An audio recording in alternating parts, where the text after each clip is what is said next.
2 or 3 years after we bought our first property, Amy and I became millionaires through real estate. We had to delay gratification and keep grinding to get things to a point. So that's what I would just add to is you can fully become a millionaire through investing in real estate. Ready to rock? Ready to rock, dude. Excited. Let's do it. Welcome to the Media Core Minute. This is the third episode. It has been a while. The last two we did was probably a year ago. But we're in a new office. We're in a new studio. I got a new guest on, Mr. Greg Towner. And Greg is an entrepreneur, business owner, father, husband, and an investor. Mm-hmm. And Greg, what business do you own? So we're a real estate company. Started investing into single family homes and small properties. Really a true, I think, American dream story, and have luckily been able to turn it into a commercial real estate investing, development, general contracting firm. Yep. Yeah, I was before you got on this morning, I was trying to think back, like, when was like the first time we even got connected? And I was going back because like the first time we didn't even meet. We didn't even meet. And we'll get into all of this, but I was working in corporate America still just about a year and a half ago. Mm-hmm. And I was out in Colorado working for a healthcare company as their real estate director and construction director. Yep. But we had just built a self-storage facility, 368 units back here in Rochester, Minnesota. And you had contacted me. I saw the sign. I literally just saw, like, I think it wasn't even open yet at the time, or it was just getting done. Just getting opened. Yeah. And, I didn't even have an employee at it. I was running it remotely from Colorado. And you had asked, hey, would you like a video commercial to be done? And the price was very reasonable. And I thought, I could really use some help getting this message out now. This is my first self-storage project. So we didn't even meet. I just think I said, yes, let's do it. Yeah. A week or two later, you sent me the final product, and it's still on my website today. So that was how we met. Yep. Never would have thought, you and I would form the connection and mutual respect and, that we have for each other. But that's how life works. It's just you never know where things are going to take you. Yeah. Because, I feel like, we've grown, our relationship together, but plus just like our businesses have grown. Yep. Significantly, like over this, year and a half that we've known each other, and that's a beautiful thing. That's, the more I find people like you, the more I realize that is something I really have to be strategic about, is searching out and finding these like-minded individuals who can help you be the best version of yourself, create the best business, and help each other just grow. Yeah, in all ways. Absolutely. Well, I do want to kind of get into, the beginning, but before we even start with that, kind of go over a little bit about like where Towner Companies is at right now, just to, preface like what's going on now, where you're at. So then when we talk about the beginning, people will know kind of where you're at and how it started. Yep. So right now we are heavily invested into self-storage. Mm-hmm. So if you think, back over the last 10 years, there has been a lot of institutional private equity money coming into apartments because apartment was the big boom. Housing is getting less and less affordable. More people want to rent and have the flexibility. So much money poured into that, and it drove the asset prices extremely high. So it's been very good if you've been in apartments, and housing is going to remain good. Mm-hmm. But it's getting tough to pencil out deals in the apartment space, just for me, maybe. Yep. So I started looking at self-storage because a mentor of mine growing up, someone I looked up to, he owned apartments and self-storage. And he always told me self-storage was his favorite. So I just kind of had a dream of always wanting to get into that. Well, once I realized apartments were going to be pretty tough for me to make that work right now, I looked at self-storage, penciled out a project, had some help of people around me that were helping advise me. And we made that first project work. And then once I saw it start to lease up, all my hopes and dreams sort of came true. And I realized how wonderful a self-storage asset is to have. And in addition to that, to getting back to the institutional money, institutions also know that self-storage really is a lag to apartments. So once apartments were going up that high, institutional money is starting to flow now into self-storage, and over the next 10 to 15 years, there's going to be a ton of money out there with all the inflation and money printing we just have gone through from the pandemic. And a lot of that money is going to work its way into self-storage, which is very new. Self-storage has been dominated by ma and pa shops, people just like you and I owning our own place. Well, now it's big money corporations coming in and owning these. So we right now are trying to focus on developing a certain self-storage asset type that is going to be very attractive to an institutional investor down the road. That's where we are right now. By the end of the spring, we're going to have about 1,000 units, which is great. And to talk about growth and how things can happen and how crazy life is, you know, when we first bought our first rental property, I told my wife, if I have one rental property, I will be happy. And I got one, and I wanted 10. And I got 10 and I wanted 20, but it can go really quickly when you're focused. Well, self-storage, I think I told Amy, you know, when I retire, it'd be so cool to have 1,000 units. And now in about a 3-year journey, we're going to be at that point.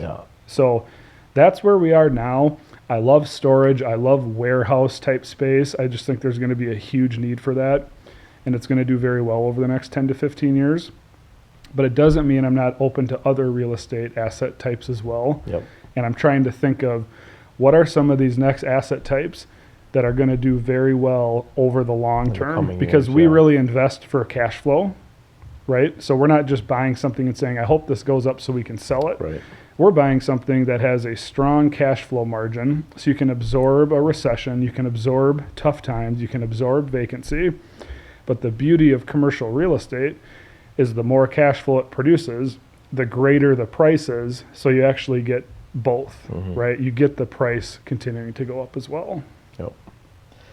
Going back just quick, you know, to the idea of having 1 and then 10 and then 20 and then having, you know, one facility and then wanting 1,000 units and then being there. Thinking big or big enough.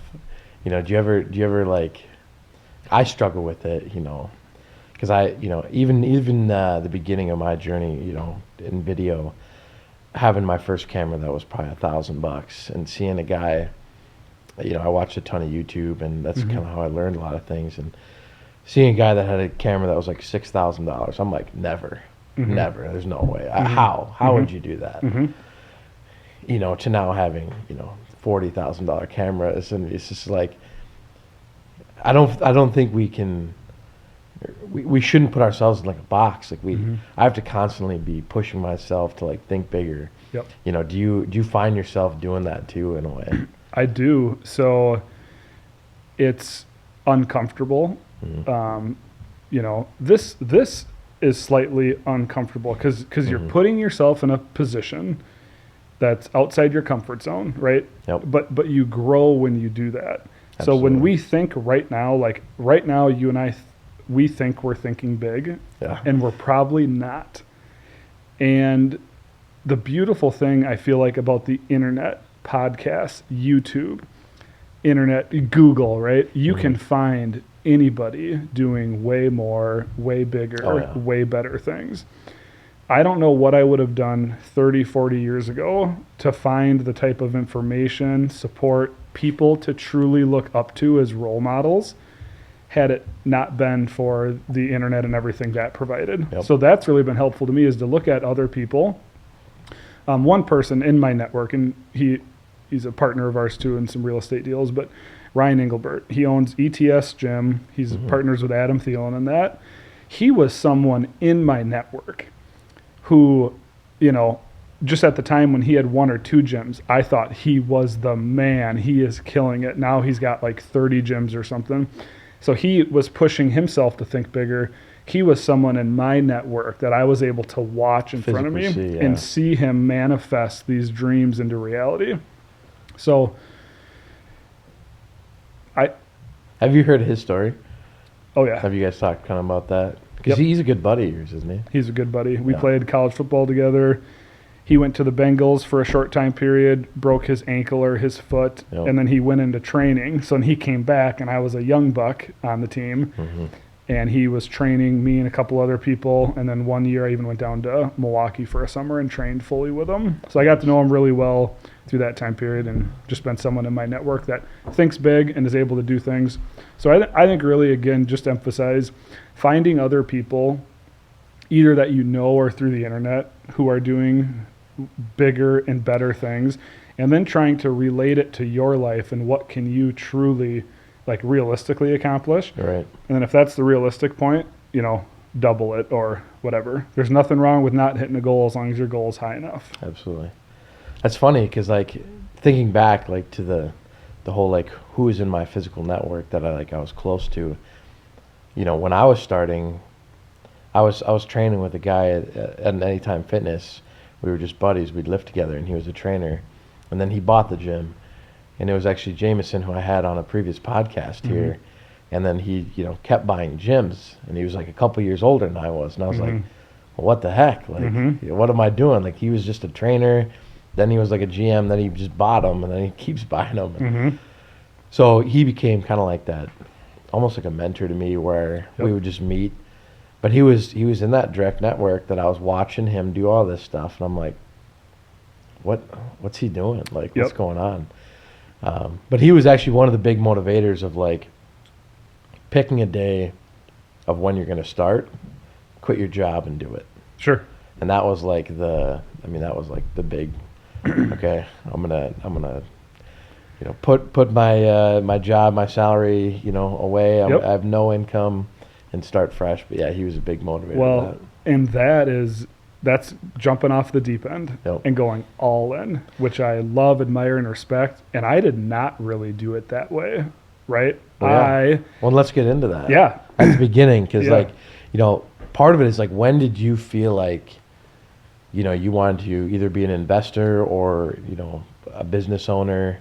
Sure. When did that begin? I would say at about 5 years old. Yeah.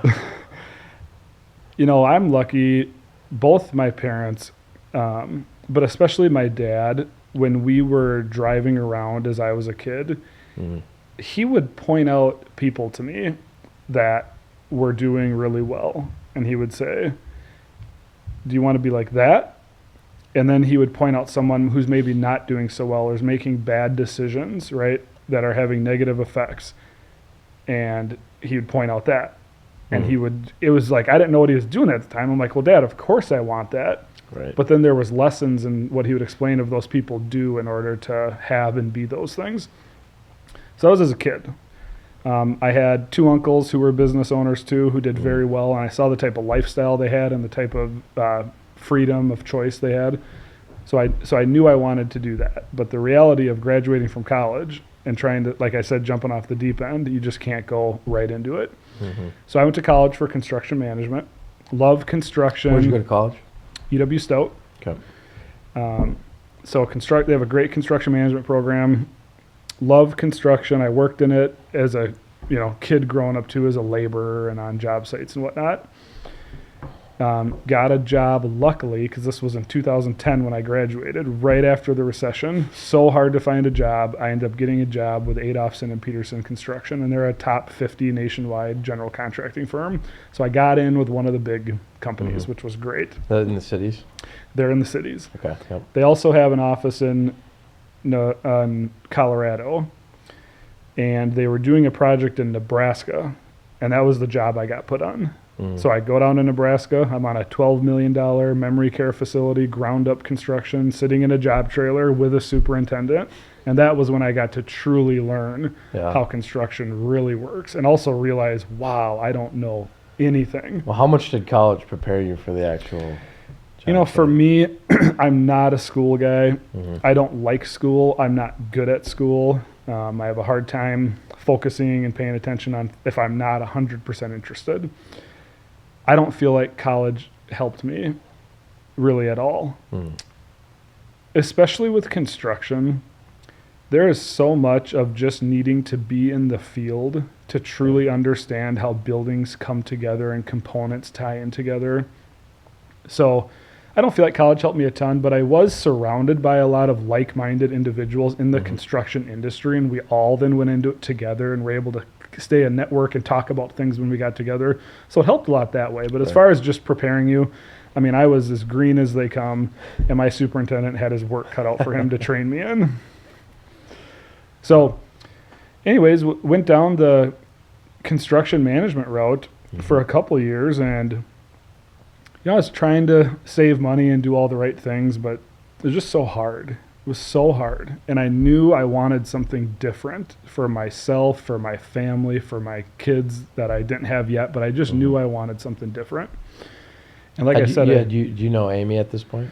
Yep, Amy and I met in college. Okay. Yep. So, in fact, when we were in college, I had no money, nothing to fall back on. Yeah. Not even grocery money. So she was buying me groceries in college. Like it was rough for a while, right? Mhm. Went through some tough times, but I knew once I got a job, and I knew that wasn't going to be the ticket to true freedom like I desire. Mm-hmm.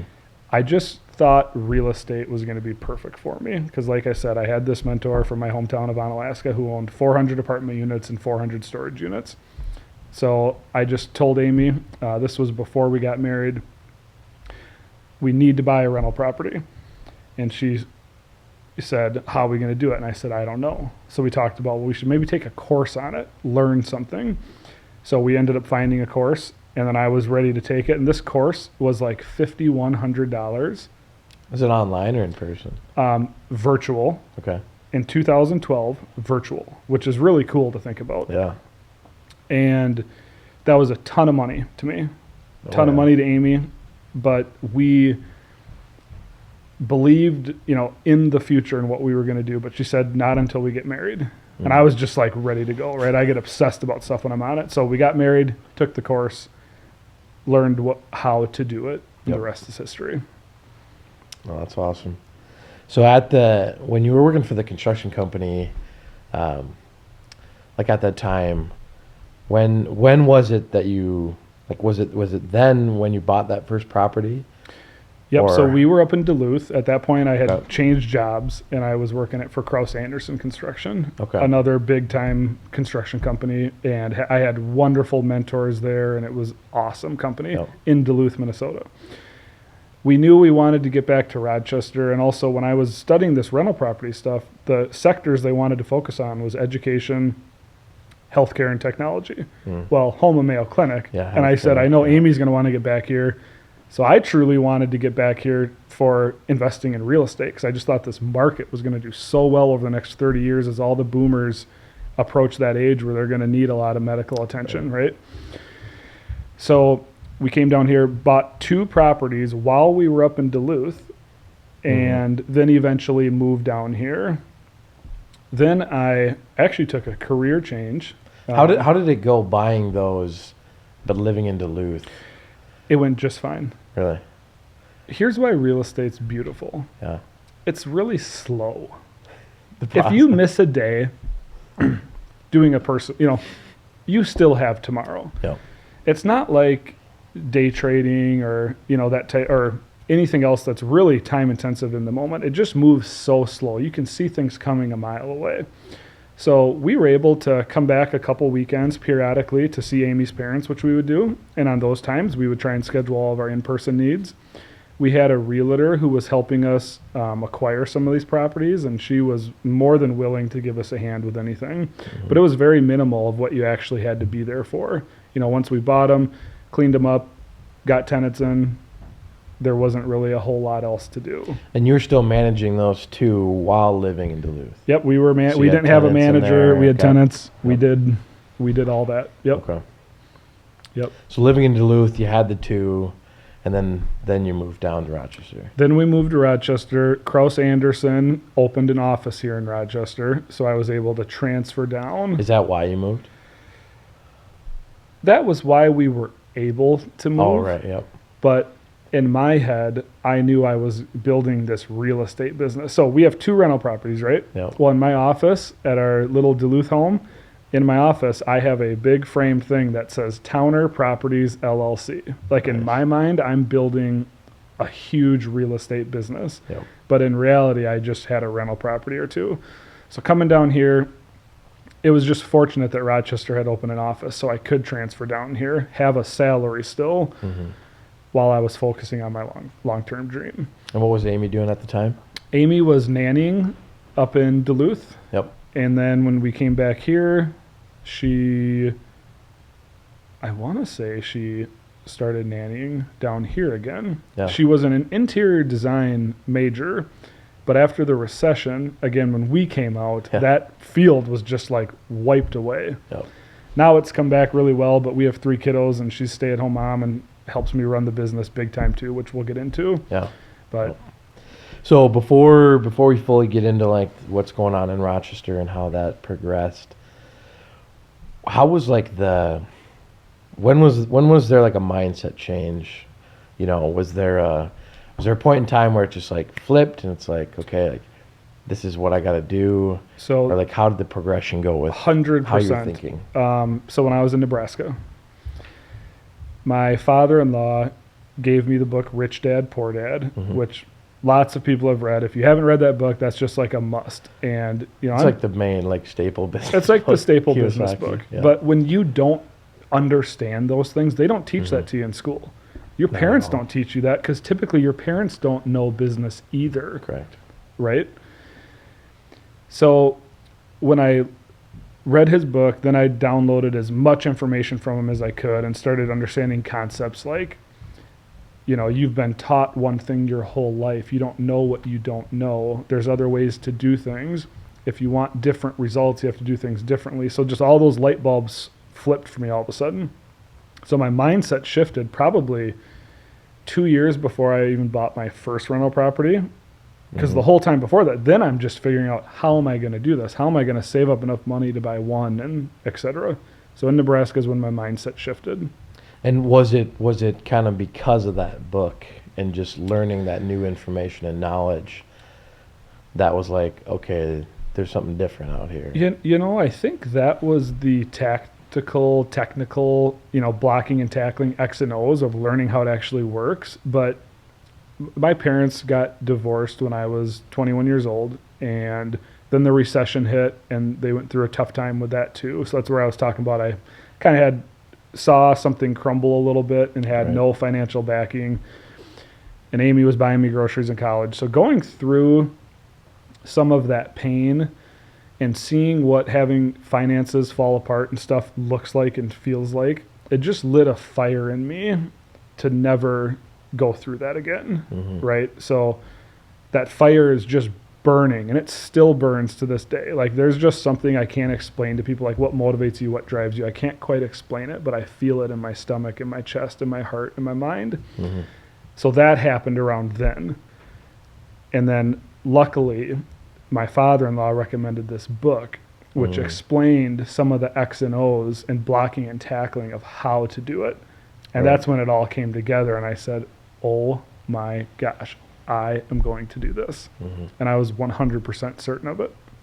That's interesting because there is a point where you learn informational like wise, but then there's also like the motivation that you have personally, and that's personal to you and to anyone who's an entrepreneur or business owner, you know, that kind of drives them, but the information almost like unlocks it. Correct. You know, well said. My first book, Kiyosaki was up there, but my first one, I remember following these guys that were doing video and just further along than I was, and I hit them up on Instagram, and I was like, what do I do if I want to, you know, be doing this? And they said, read a book called Unscripted. And it was the first, you know, business book I've really kind of read or like got into. And the whole concept was like, and it was interesting because it just unlocked my brain on like how I thought about things. Because your whole life, you're growing up, you go to school during the week, you have the weekends off. You know, you're doing kind of what you're told. You have like homework and whatnot. You go to college, you know, you do the work during the week, you have weekends off, and then you graduate from college with a degree, you get a job, you start making money, you buy a new car, you know, life goes on. You meet you know, your significant other, you buy a house, you know. So there's brand new car debt, there's new house debt. Absolutely. Then you're having kids, and then that costs a lot of money. Yep. I don't know about that yet, but someday. And you get to this point now where you're like locked into this job, and you have a lot of debt, and you're providing for your family, and there's a lot of times where he was saying, like, it even happened to him, like the author of the book, who I can't remember what his name was, but he was sitting in this Jaguar, nice job, and he's like, I hate my life. Mm-hmm. And he's sitting there like, I got the money, I got everything, but I'm not like doing what I want, because I had dreams and like aspirations of different things, and now I have so much debt and responsibility that I don't feel like I can go do those things. You're stuck. So is this like Trapped. and trapped, and it was like this, how do you flip the script on what life teaches you and tells you to do? Stay in the lane, do it like our parents told us to do it, and that their parents told them, and that was when I was like, okay, like you gotta do it differently. Yeah. Like if you really want to, and I kind of took it, and I still tell it to all my guys here now, and it's like, there's no rules in business. Mm-hmm. Like, yes, you have to do it legally and ethically, but like, other than that, there's no rules. There's no like, if you want to try this and fail at that, you can. If you want to do this or try that, maybe it works out. But it's like, you're paving your own path. And that was like the exciting part of it. Yeah. I just like how you said it unlocks this new path for you. And if it clicks with you and it's exciting, when you get on that new path, you see the world differently. Yep. So when you're seeing the world differently, you start expecting different things from it. Yep. And when you're expecting different things, there's an energy, electrical force field, I truly believe, between human beings. You start to then create the world around you via that path you see. You impose your will on the world around you, right, and things start to come into place. So there's no doubt that, to me, that's what's happening for you and what you're doing. These are dreams and visions you've had a long time ago, and now you're sort of kind of like sleepwalking through it at the moment, because you've just put out this energy to the world that has allowed this to come through. But you do need help of somebody or something to unlock that path to get you out of what you've been taught your whole life. I have children now, so I'm trying to think, okay, I was raised very well, great parents, involved, sports, everything perfect. Both parents, though, worked jobs, middle-class lifestyle, and everything was good. Now I've gone on a little different path of true entrepreneurship, looking at the world differently.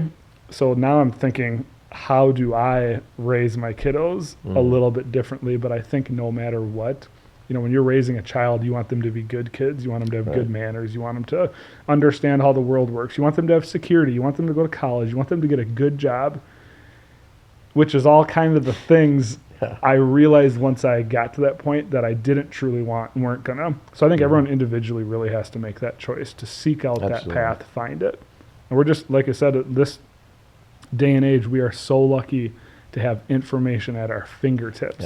And I think sometimes I wonder, endless information, but why do we as people have these hopes and dreams inside of us, right? It's because I think we all truly know deep down we could achieve it if we were to truly put our mind to it. I believe that 100%. And with all the information we have, it's just the truth right now. So I like that. Yep. So back to kind of like again, part of the beginning, you're in Rochester, you got 2 properties. I know you've gone to, owning a lot of properties. How did that all work?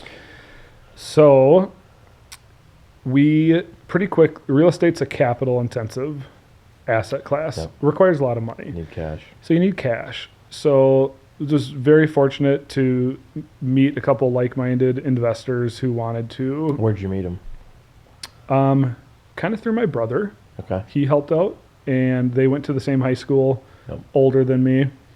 and they're passive, so I keep them pretty nameless. Yeah. You know, they prefer it that way, silent investors. But that's how I met them. And again, this was in 2013. I was doing webinars, I guess you'd call it, or conference calls online, right? You think of what Zoom is these days. Like, was doing that in 2013, explaining, here's the 2 we bought. Here's how the cash flow is working. This is awesome.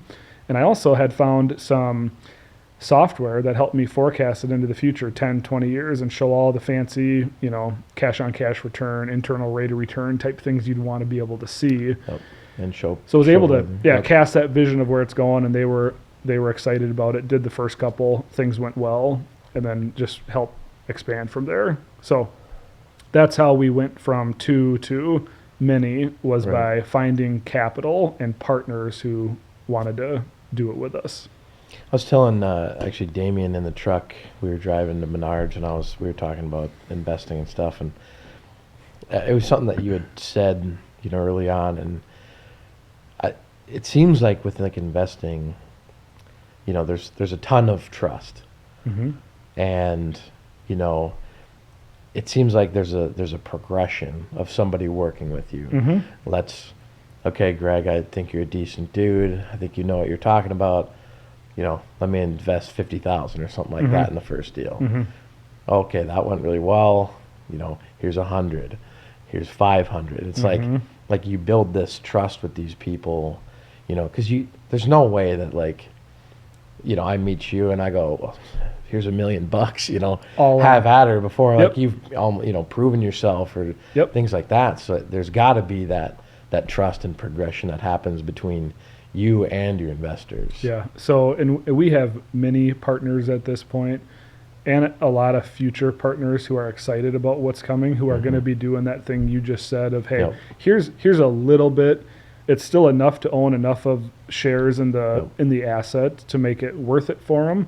But if they were to lose it all, it would give them a bad month, not a bad year or two, right? So, yes, they start that way. I'm happy to say we have all of our same partners since we started. We have all our same partners. We have I use the same brokers. I have the same insurance agent.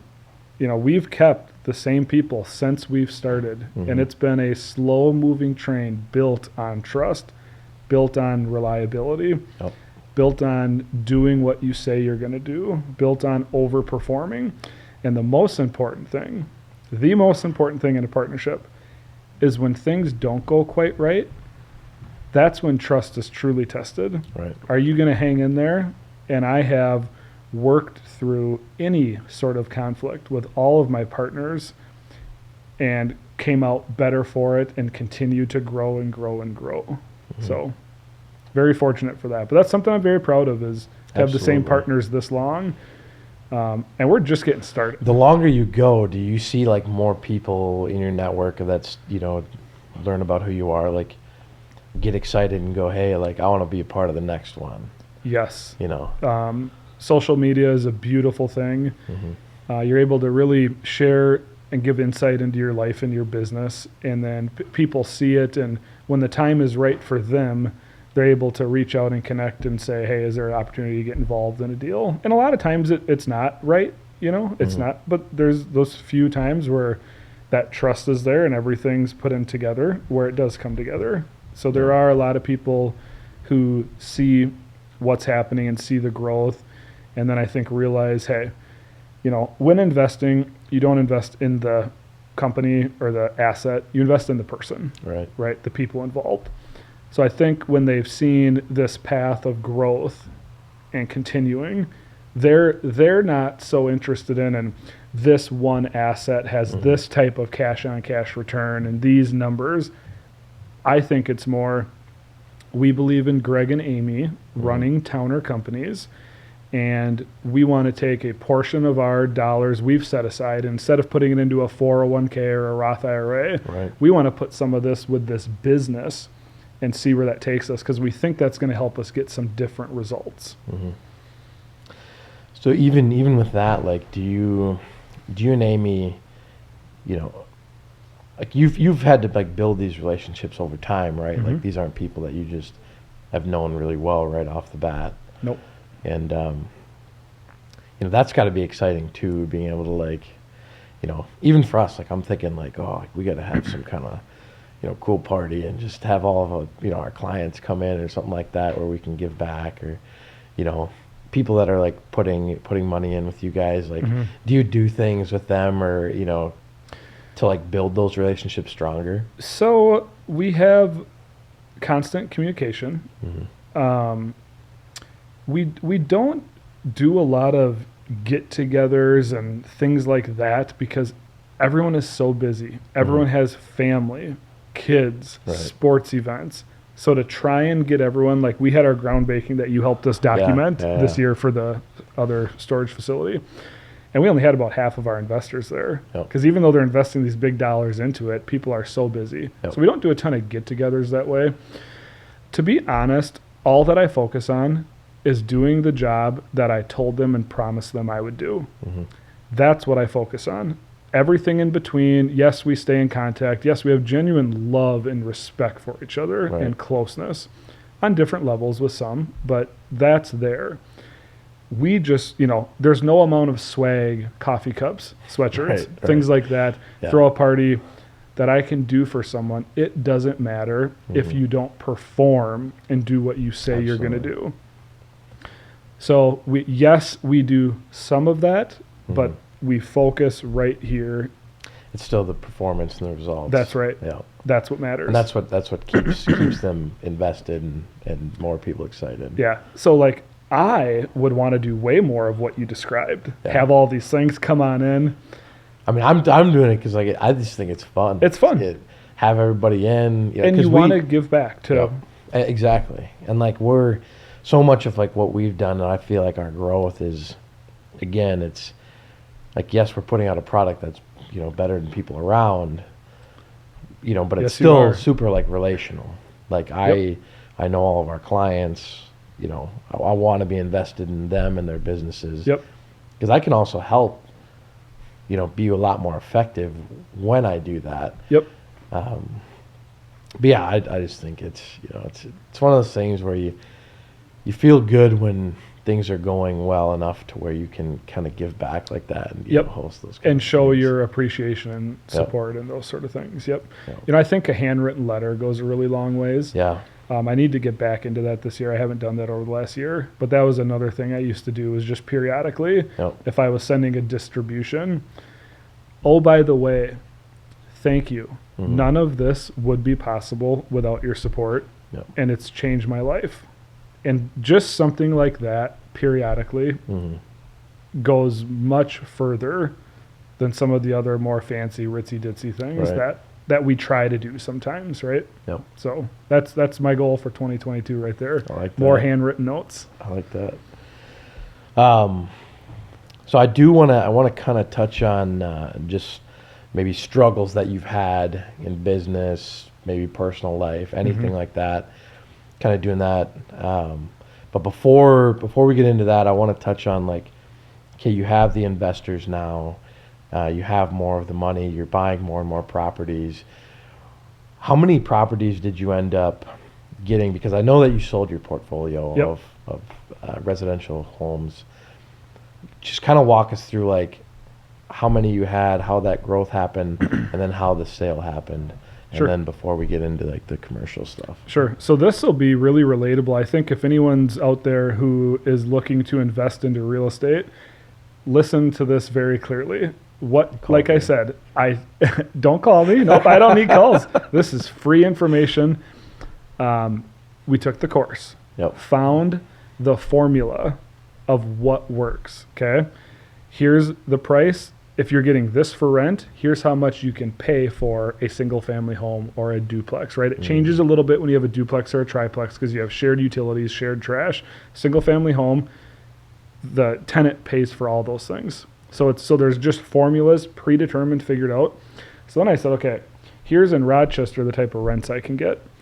Now here's the price of these homes that we can look at. Now this was in 2012 and 2013. Things had just bottomed out. We're coming back up, and people were concerned that prices are getting higher, but we just knew there's a long runway to go. So we had that formula. So I would go through the whole MLS of every single property for sale. There was a ton at that time. Yeah. And find 10 properties that would fit that formula. Now, if you look, you're lucky to find one. So your rent numbers dictated what you could buy a property for. Yep. Okay. Yeah, you reverse engineer it from your Yep. cash flow. So once I knew here's the price I could pay for a 3-bed, 2-bath home, right, which is the perfect rental home, then anything that fell into that, I would look at the pictures online real quick. And if that all looked good, right, a renter is looking for a good property. They want to pay a fair price. They don't need a perfect property that they have to pay super high rent for. Yep. So once those checked off from the picture standpoint and the location, which we knew was good, which I didn't know Rochester, so I had to rely on Amy for all that. Mm-hmm. Then I'd have my realtor go look at those 10, and 3 of them would come back as good ones. Well, I already had the capital set up now, so we'd put offers in on all 3 of them. Yep. And sometimes I'd get all 3. Sometimes I'd get into the inspection process on one and due diligence and find there's something wrong I didn't want to deal with. But that was the formula. And that was it. Mm-hmm. That was all we did. It's that simple. But if you don't have the formula, if you don't have the blocking and tackling figured out of how you're going to do it, you could never accomplish what we were able to accomplish because we were able to grow and go very fast because of that. Like I said, real estate It's taking the questions out of it. Takes the questions out of it, Yeah. takes the guesswork out of it. You Yep. have more of a analytical and data-driven approach to how you're doing it. The banks love to see that, right? So we ended up having 35 properties total when it was all said and done. And then, like you said, we just sold that portfolio here in 2021, focusing more on commercial assets now. I still think single-family home and those asset groups are going to do extremely well. Now, I'm not worried over the next 3 years. Like, I do not like when people are like, is the market going to crash next year? Is it going to crash?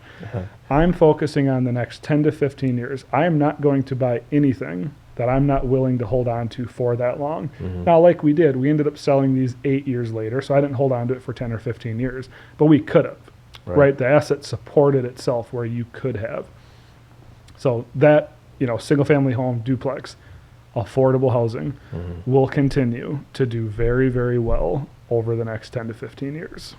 Yep. So we didn't get out of it because of that. In commercial assets, though, you would just have more scale, economies of scale, and you can just get a little bit more done without 35 of them, but maybe 2 of them or 3 of them, right?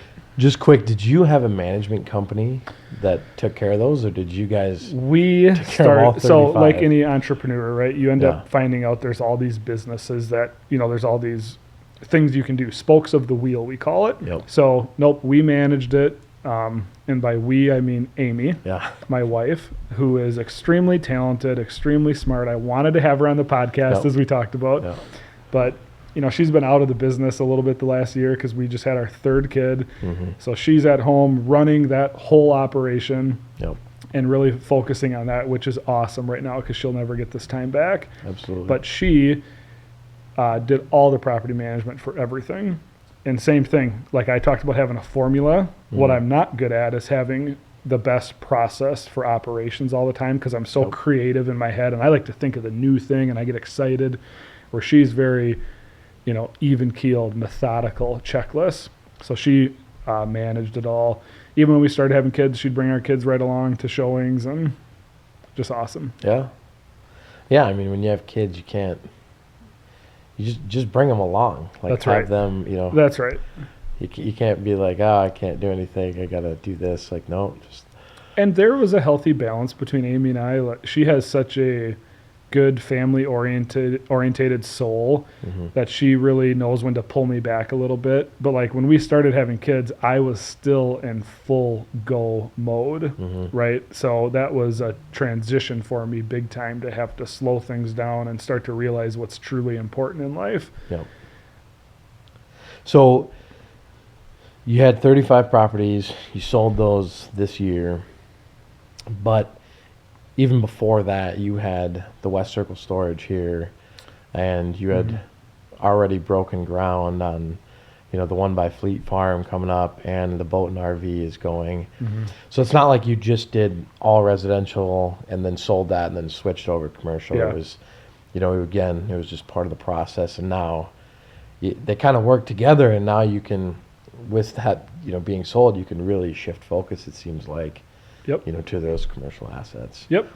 So with everything going on, being kind of caught up now, what kind of struggles did you face again, if it be business, personal, mental, anything like that, Yeah. through the journey? So a lot of stress. Mm-hmm. I don't do well with stress. I want everything to be buttoned up and perfect and going, and issues come up, and they're real scary issues now, right? They're not working for someone else where if something goes wrong, it's not really your issue. Mm-hmm. So I would say just a lot of stress that comes with that early on. I was obsessed with building my business to an unhealthy level, most likely, but I believe you need to have that to truly, like I needed to, at least. I don't claim to be the smartest person in the room ever, but I know how to surround myself with really smart people and outwork most people. So I was obsessed. So there was a lot of sacrifice of people around me, people close to me, who this wasn't something I sat down and had a conversation with them about. I didn't know how to do that. I just was focused on what I was going to do, and there was nothing going to stop me. Mm-hmm. So some friends and relationships maybe weren't as healthy as they should have been because I was sacrificing so much for this one sole purpose. And then, I would say we didn't chat on this, but I ended up transitioning into healthcare and working in facility management, construction management, and real estate within the healthcare sector, which was awesome. But I then had big teams to lead too. Yep. So I had so much energy I was pouring into that, and energy I was pouring into the business, that I didn't have as much energy just for really anything else for a long time. Now, that's part of the sacrifice you go through, and luckily I have an extremely supportive wife who understands that, was on board with that with me, and have been able to kind of now at this stage in life refocus on building some relationships and friendships that for a long time I was just sacrificing that part of my life for this one focus. And you have to. I think you do. I think you do, because everybody is partying on the weekends, right? Everybody is doing their Wednesday, Thursday night activity. When you're working a corporate, even if you're not working a job, you need to work 80, 100 hours a week to truly build something magnificent if you're gonna. And that just requires a total sacrifice, in my opinion. To me, it was, there's such like a hyper-focused tunnel vision almost. And yes, you're sacrificing, but it also, for me at least, it didn't feel like a sacrifice because it's what I wanted to do. You bet. Did you feel that? I did. And that was, I think, like, now I'm 34 years old, right? I was 24, 25 when I started at this hard, and I think 26 when we bought our first property. But so I'm looking back on some of this now in retrospect and realizing some of the things, like I said, about sacrificing some friendships, some relationships, some people around me who just all of a sudden I was focused on this. Yep. I've never been happier than when I was in that zone building this, when we didn't have it, when I was on the path. It was invigorating. It was inspiring. I was, even little wins, it was like, it was incredible. I was addicted to it, right? It was amazing. So I was extremely happy during that time. But you do sacrifice a lot of things around you in order to be hyper-focused like that. And there's some challenges and struggles that come with it that you realize down the line. And then that's where you just continue to shift and grow and adapt to be as well-rounded of a person and business owner as you can be. I think part of like being an owner or an entrepreneur is, and you'll hear people say it, but like how true it is because the whole time it's not just uphill, it's not just smooth sailing. Like there's a lot of stress, there's a lot of crap that goes on that you gotta handle. There's a lot of hours, but to be able to enjoy that process, I think, is so important. And like you said, like if we're enjoying what we do, like I don't do this to just go, this is where I want to be, so I'm going to do all the stuff that I hate until I get to this point. Yep. and then it's going to be just perfect. Yeah. It's like you have that life, that goal that you want to get to, but you have to enjoy what you're doing and who you're surrounded with. And, so like the process itself is exciting Yep. and fun and keeps you, motivated and like 100%. And I would say, too, delaying gratification, and you keep kicking the can down the road and reinvesting, right? Yep. So now you've built this business, you're making some additional money, like for me, on top of my corporate job. My corporate job paid for our living expenses, put a little bit away, into that sort of thing. But we have this additional funds coming in now. It was, if not 90%, it was 89%, was reinvested into future deals to keep things going. And there was times where it would have been so nice to just grab a lot more of that and do some personal things. But that was another part of the sacrifice you have to make to think bigger, like we talked about earlier, and to keep things going, is to reinvest almost all of your business funds that you're making into the next things to keep building up the snowball bigger and bigger, so that eventually, you can do that full time, like we do now. No. Yeah, I don't buy any toys. Yeah, right. But yeah, I mean, for a long time, it was just like, and we continue to do that, obviously. Hey, me either. But yeah, that's right. Well, I had to buy mine after you bought a bigger one than my first one. That's right. And that's a fun stage to be at now. Right. But when I was 25 to 30 and could have made some splashes on some things, to be able to just choose not to and keep going, pays dividends big time down the road. So this happens to me. I wonder if it happens to you. Like, do you ever stop or like look back and see like old photos or things like that, and you're like just what in the world, or like how did that happen, or So I believe in God 100% because I look back at things and I realized I have truly been blessed. I'm lucky. There is someone or something else looking out for me. And that's all I can say to that. Yeah. There's no doubt, put one foot in front of the other and work hard and all those things. Nope. But there's also something magical happening. And that's all I can say. Yeah. It's beautiful. I love it.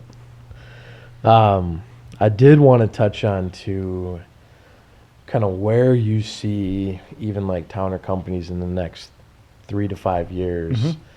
It's easy to go like, where are you going to be in the next 10 years? It's like, well, you may have a plan for that, but it's so far out. Yeah. And like, I feel like business moves so quickly. And if it doesn't, it's driving me crazy. But that's right. Just even like 3 to 5 years, like you can progress significantly. Where do you see it going? Where do you want it to go? How does that look? So the play, this is another free nugget for people out there. You hear about inflation right now, right? Everyone's talking about inflation because we had a recession. So what does the government do, right? They print money to put money back into the circulation of funds, and it trickles its way into everything, and everything ends up going up in price because there's more money supply, right? That's why Bitcoin's booming. Real estate's always been kind of the Bitcoin. I hope people realize that. And real estate will always do very well too, in my opinion. But debt is cheap right now. So debt is a beautiful thing. Good debt versus bad debt. Back to Robert Kiyosaki, Rich Dad, Poor Dad, teaching you those principles. I love good debt. We have no personal bad debt, no credit card debt, no personal car debt, no boat debt, right? No debt. On the business side, we love debt. Yeah. Why?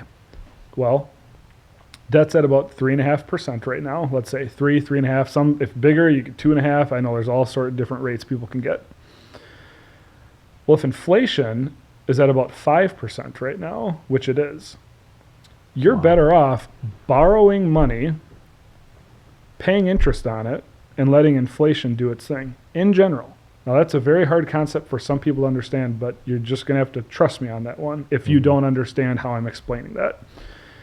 So where do I see myself going into the future? Taking advantage of the historically low interest rates, getting as much good debt as I can, backed by strong, tangible real estate assets that provide cash flow. And whatever I can find that fits and checks those Fits in boxes that, for yep. me, that's where we're going. Now, whether that's going to be, $50 million worth of deals or $100 million worth of deals over the next 3 to 5 years, we will see, right? But that is my It's gotta focus. fit the, yeah, Good debt. I like it. So someone wanting to, maybe watching and, has taken a lot of things away, but again, they're working, they're interested in investing, they go and they see, okay, I don't want to just dump all my money into retirement or 401k. I want to own something and have an asset. Where do they start? So I think first you have to find a book or a source, something that can help explain to you asset, liabilities, income, expenses, cash flow, net worth, a financial statement. You have to be able to learn what a true financial statement looks like. Kiyosaki always says when you go to a bank, they don't care what your report card said in school. They want to see your financial statement. So if you don't know what a financial statement is and understand how one works, I would start there, to be honest. Then you start to realize as you plug assets into that, how the cash flows through a financial statement and how it works. Once you get that picture in your head, you know what you're doing. Yep. So to focus on real estate specifically, since that's what I did and do, anyone can do it. Anybody can do it. Start small. Buy one property. It's the hardest one you'll buy. The hardest, the scariest, the most risky. Yep. It's the hardest. Buy one. Just start there. Don't even worry about step 2, 3, 4, 5, 6 down the line. Just do that. Once you do something, you learn all the steps involved, whether you were prepared for it or not. You will learn it, good or bad. Then you'll know where to go next from there. So I think just taking that first step. I do hear a lot, working with different investors and stuff like that, just that it is so much of a learning experience. There's no just perfect knowledge of, okay, I know exactly what I'm going to do. And I'm going to, you can have an idea. Yep. But until you do it, you're not going to know everything. Yeah. So they just say get that first one. Get the learn first from the mistakes. Yeah. And keep going. And then really, if your first one and things go well and you're able to delay gratification and keep rolling things into the next thing, do that. I mean, just so people know how it can work. 2 or 3 years after we bought our first property, Amy and I became millionaires through real estate. Now, I still worked my job until about 1.5 years ago. So I worked 6 years in my corporate job in a place where you could, but we didn't want to do that. We had to delay gratification and keep grinding to get things to a point. So that's what I would just add to is you can fully become a millionaire through investing in real estate, 100%. I think it's the easiest way to do it out of all the different businesses. Like starting a business like you did, that's really hard. I mean, you're in it every day and you are a creative genius and you know what you're doing and your team is amazing around you. That's harder than than working your corporate job for the next 10 years and buying a property or two over time and getting yourself $1 million or $2 or $3 million worth of real estate. Yep. So anybody can do that. Absolutely. Well, sweet. It's been a pleasure having you on today. Let's do it again. Absolutely. Learned a lot. I hope you guys learned a lot or took something from this. And number 3's in the books. Yeah, if I could just add, absolutely, for real estate people, on my website, townercompanies.com, when I had my back surgeries a few years ago, we were just talking about this before the show. I was off of my job for 3 months in total, because I had 3 different back surgeries over a couple months. But I wrote a bunch of blog posts, sort of just explaining my views on real estate, how to start investing in real estate, how it works.